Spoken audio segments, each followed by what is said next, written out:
हमारे साथ साइंटिस्ट मनीष पुरोहित जी है, जिन्होंने इसरो के चंद्रयान 2 व मंगलयान में काम किया था और वर्तमान में चंद्रयान 3 चंद्रमा पर जा रहा है। इसको लेकर देशवासी काफी उत्साहित है और वैज्ञानिक और इसरो के प्रमुख भी दावा कर रहे हैं। मनीष जी, आपका ईटीवी भारत में स्वागत है। धन्यवाद सर, वर्तमान में चंद्रयान 2 के बाद चंद्रयान 3 चंद्रमा पे जा रहा, किस तरह देखते हो?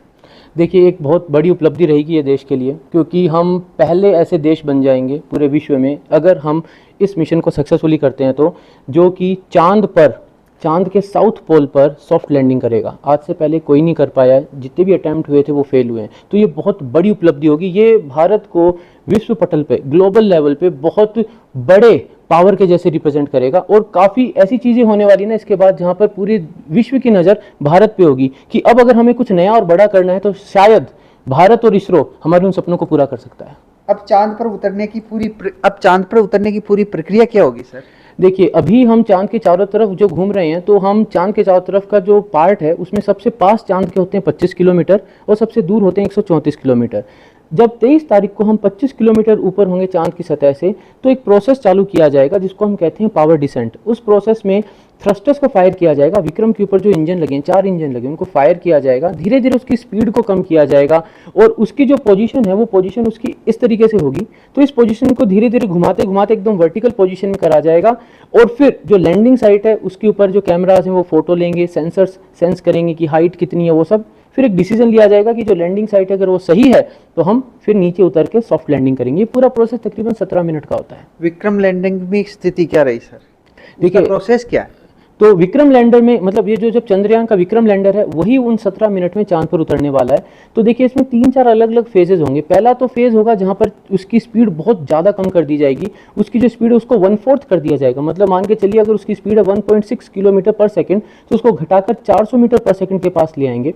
फिर उसके बाद अगला जो फेज होगा, तब फोटोज खींच के चांद की धरती की ये देखा जाएगा कि जहां पर हम उतरना चाह रहे हैं और जहां पर हम इस वक्त जा रहे हैं वो दोनों सेम तो है ना। तो वहां पर हम एआई की मदद से दोनों को कंपेयर करेंगे।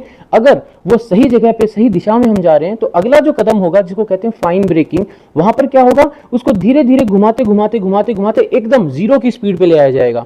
यानी जहां पर हमें उतरना है वहां से तकरीबन 800 मीटर ऊपर विक्रम जो है वो हवा में होवर करेगा। उसके कैमराज और सेंसर्स जो है जमीन को डिटेक्ट करेंगे कि हम कितना ऊपर हैं, वहां पर सब कुछ प्रॉपर तो है ना। और फिर धीरे धीरे उसको नीचे लाकर 150 मीटर की हाइट पे जब हम पहुंचेंगे तो वहां पे फिर से कैमरास देखेंगे कि भाई कोई पत्थर गड्ढा तो नहीं है। अगर नहीं है तो हम उतर जाने वाले हैं। ये सब 23 तारीख को होगा। सर, इसरो जो दावा कर रहा है चाहे कुछ भी हो जाए हम तो उतर के रहेंगे, इस दावे में क्या सत्यता है? देखिए, ये ऐसा है ना कि टेक्नोलॉजी का पार्ट अगर मैं बोलूं, साइंटिफिक एक्यूमेन का पार्ट मैं बोलूं, तो इसमें कोई भी गुंजाइश नहीं है कि हम सक्सेसफुल होंगे। मतलब सवाल ही नहीं उठता है तो कि हम तो हर हाल में सक्सेसफुल होने वाले हैं। देखिए क्यों?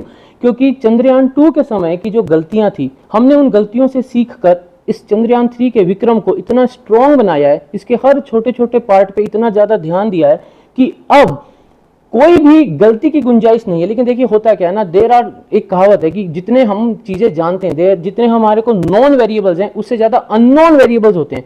तो हम अब अननोन को तो कंट्रोल नहीं कर सकते, लेकिन हमारी डिजाइन में हमने पूरी कोशिश करी है कि जितनी गलतियां जो हमने पकड़ी कि क्या क्या गलतियां हो सकती है, उन सबको हमने इस डिजाइन में कवर कर लिया। तभी तो सोमनाथ सर जो हैं चेयरमैन इसरो के, वो तो कह रहे हैं कि कुछ भी हो हम इस बार उतरेंगे ही उतरेंगे। चंद्रयान 2 में आप थे सर, ऐसी क्या गलती रह गई थी जिसको चंद्रयान 3 में ठीक कर दिया था? देखिए, चंद्रयान 2 जो है वो 2014 में कभी जाना था, फिर वो डिले हो गया था और 2019 में जब गया था, तो चंद्रयान 2 के समय में गलतियां तो ये थी कि देखिए उस वक्त जो डिजाइन बनाई गई थी वो ये मान के बनाई गई थी कि कुछ गलती होगी नहीं, तो हम कहते हैं उसको success based design. But then हुआ ये कि जब हम चांद पर पहुंचे और हम वहां पर जब उतरने की प्रक्रिया को चालू करा, तो जो उसके थ्रस्टर्स थे, उसके जो इंजन थे, वो थोड़ा सा अलग तरीके से बिहेव करने लगे।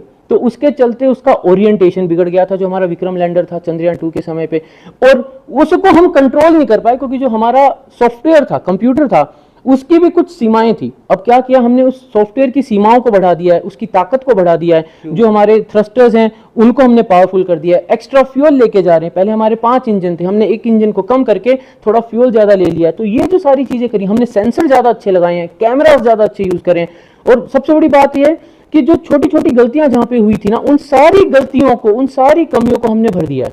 तो यही कारण है जब हम ये कह सक रहे हैं कि हमें पूरा विश्वास है कि हम इस बार चांद पर उतरेंगे। आप एज ए वैज्ञानिक कितनी सफलता मानते हो सर? देखिए एज अ वैज्ञानिक अगर मैं बोलूँ तो इसमें 100% सक्सेस मिलने वाली है। और वैसे तो देखिए मैं फिर से बता रहा हूँ, जितने नॉन चीज़ें हैं उससे ज़्यादा अननोन फैक्टर्स होते हैं, अननोन वेरिएबल्स होते हैं, जो कि कभी कभी इन कोर्स ऑफ एक्शन वहां पे जब होते तब पता चलते हैं। लेकिन जितनी भी पॉसिबिलिटी थी जो इसरो भाप पाया कि क्या क्या गलत हो सकता है, कहाँ का गलत हो सकता है, उन सब को हमने एड्रेस कर दिया है। तो 100% सक्सेस की तो अपन उम्मीद कर सकते हैं। तो 23 तारीख को भारत की पहचान विश्व में बढ़ेगी। देखिए 23 तारीख को भारत की पहचान विश्व में बढ़ जाएगी, और जो हमारा प्रज्ञान रोवर है जब वो चांद की सतह पे चलेगा तो उसके पहियों पे भारत का एम्बलम लगा हुआ है और इसरो का लोगो लगा हुआ है, तो वो भी चांद की सतह पे छपता हुआ चला जाएगा। तो ये थे हमारे साथ चंद्रयान 2 और मंगलयान में काम करने वाले साइंटिस्ट मनीष पुरोहित जी, जिन्होंने दावा किया कि चंद्रयान 3 सक्सेसफुल होगा और भारत की पहचान पूरे विश्व में बढ़ेगी। सोमदत्त त्रिपाठी, ईटीवी भारत, भीलवाड़ा।